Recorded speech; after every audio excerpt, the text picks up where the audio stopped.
Accessing archives. Login accepted. Holographic imaging activated. Engaged. Welcome to Trail Zen mountain biking, where just because the economy is in the shitter, it doesn't mean you can't live a little. This channel is dedicated to the pursuit of fun on mountain bikes, while disconnecting from the matrix and jacking into nature at full send.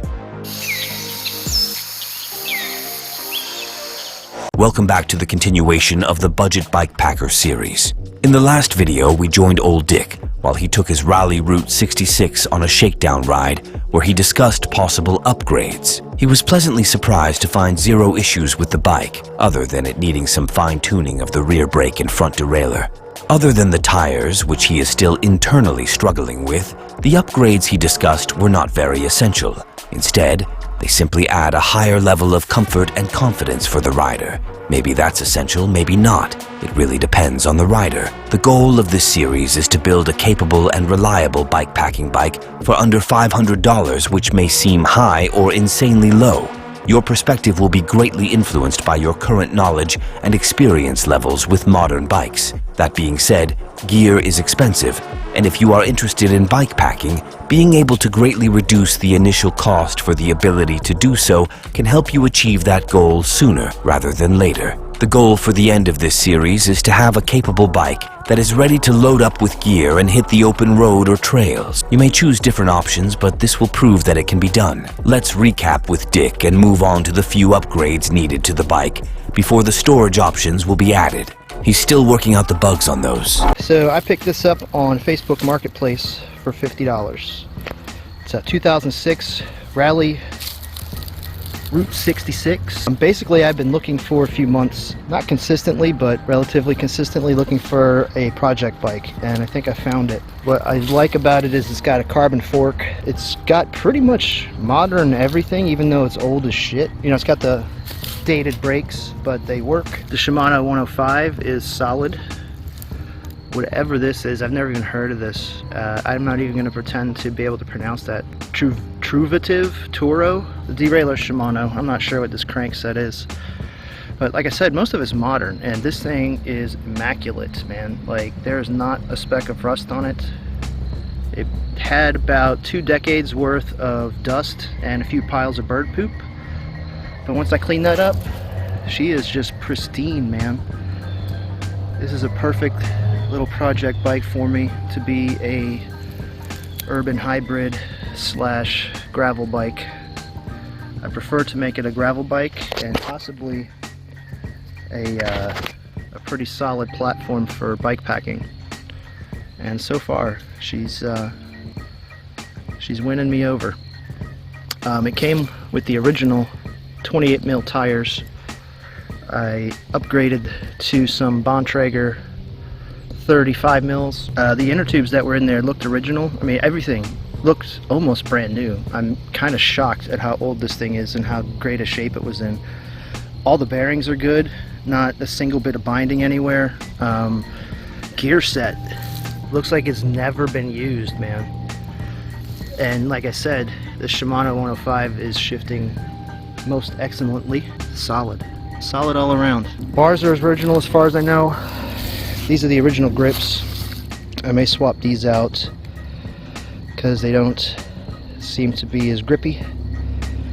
I think they're just going to get worse over time, so I'll probably swap those out with something new. But I do like the fact that I have the mounting holes here and there for a rack and some bags. Like I said, I wouldn't mind making this my bikepacking bike. Again, this is a budget bike. I'm not trying to spend a whole ton of money on it. Just a project for me to do, but this is fun. I just made it here in record time. This is so much easier to ride fast than my mountain bikes. The seat I swapped out for this Entity that I had from my Xstrada, and I'm probably going to swap this out because this seat sucks, so that's going to be another upgrade. So far all I've upgraded is the tires, because they were old as hell and they were road tires. Completely not safe in my opinion for out here on these trails in the gravel. Ordinarily you'll have a flat side for the clipless pedals, and the ones that came with it had a mount, like a big bump on both sides, so you could clip in on both sides, I guess, and it just made my foot teeter like that. Like, it just sucked. So I had these laying around. I'm not even sure what bike these came off of, and I don't care. But they were laying around, so they got thrown on there. So pedals, saddle, and grips are going to be the really only upgrade I do. Like I said, it's budget. I think she's a solid contender for my bikepacking bike. And let the good times roll, bro. Okay, so upgrade number 1 is going to be these grips. I've run these for a while on my Siskiyou T7, and I absolutely love them. They're skinny and they're very tacky, and they pretty much match the original gray. Kind of, sort of, close enough. It'll work. But what I was talking about in the last video was this. You can see how these are not gripping the bar very well anymore. So, out with the old, in with the new. They may slide around, but man, they're certainly not coming off with any ease.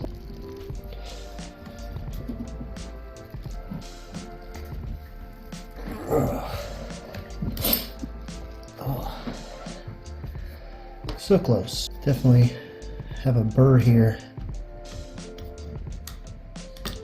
Pretty sure that didn't help getting that off. It's off at least. Holy crap.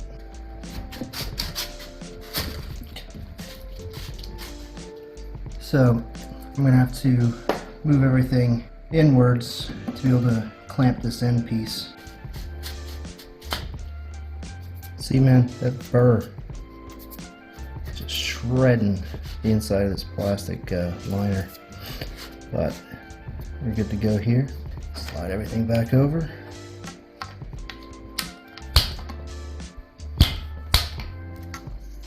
Of course, anytime you do this on camera, everything's got to go wrong the first 3 times. Then you got to be missing half your tools. I think this stupid thing will fit now. Maybe. Maybe not. We're getting closer. Now we're good. Good to go. And that's much better. You just feel here how tacky that is. I love these grips. And they're actually not too expensive. Again, budget build. On with the next one, and then I'll move on to the pedals. I will say that that burr that's in here definitely held up that other one, because this came off easy peasy. Oh yeah. Levers are both even. Grips feel good and solid. Ah, yeah. We're good to go. This was the seat that I was talking about, the WTB Speed. I really like this seat. I have one on both my mountain bikes, my Siskiyou and my Xstrata. I've done hundreds of miles on this saddle. It's banging, bro. I have no idea where my good multi-tool is, but I'm really missing it right now. I think it's in the garage. Speaking of garage, just don't ask me why I'm not out there instead of in here. It's cold out there.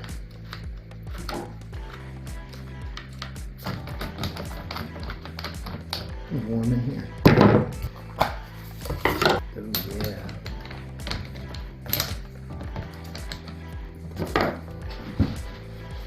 I love that new seat smell.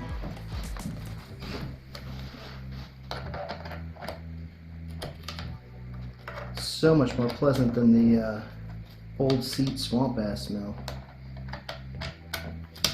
That's for sure. Good thing about using the same seat on all your bikes is you already know exactly where you're going to need it and the angle you're going to prefer. Wow! We're good to go, bro.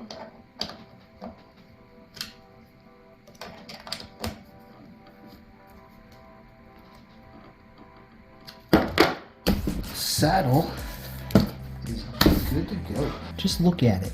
Would you just look at that? Luckily, I didn't put these on too tight. They should come off relatively easily. I don't know how well that goes. Okay, that was not horrible, horribly tight. Just remember, the left pedal is left-hand threads. The right pedal has right-hand threads. For some reason,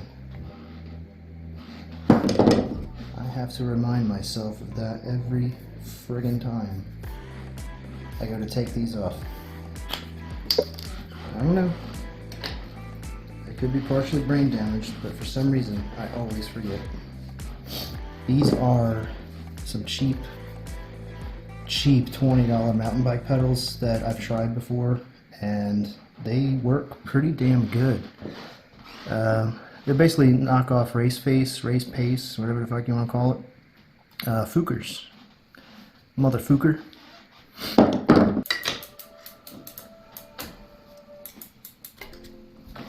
They've got a decent,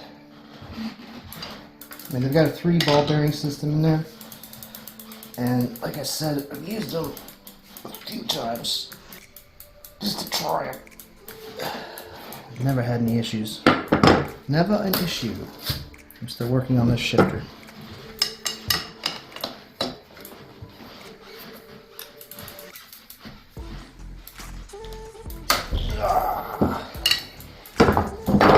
Okay, maybe I Hercules. Maybe I herked out on these a little bit more than I thought when I put them on. But whatever.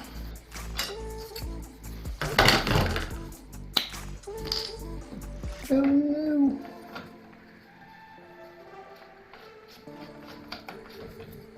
Yeah, these pedals are pretty much overkill for this bike.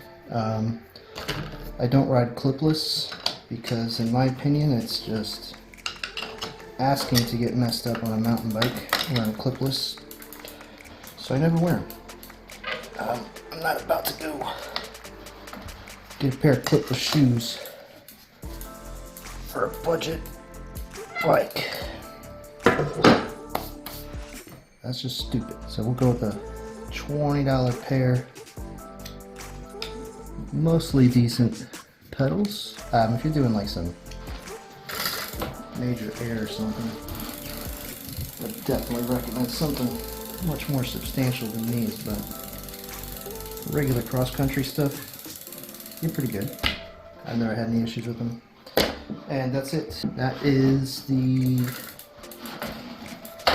saddle, pedals, and grips. That is the only upgrade I'm going to do this entire thing, except for maybe is a pair of Maxxis Ravagers, I believe they're called, the Maxxis Ravagers, but they only come in 40 mil, but they're really knobby. I mean, these seem to grip pretty good, but through some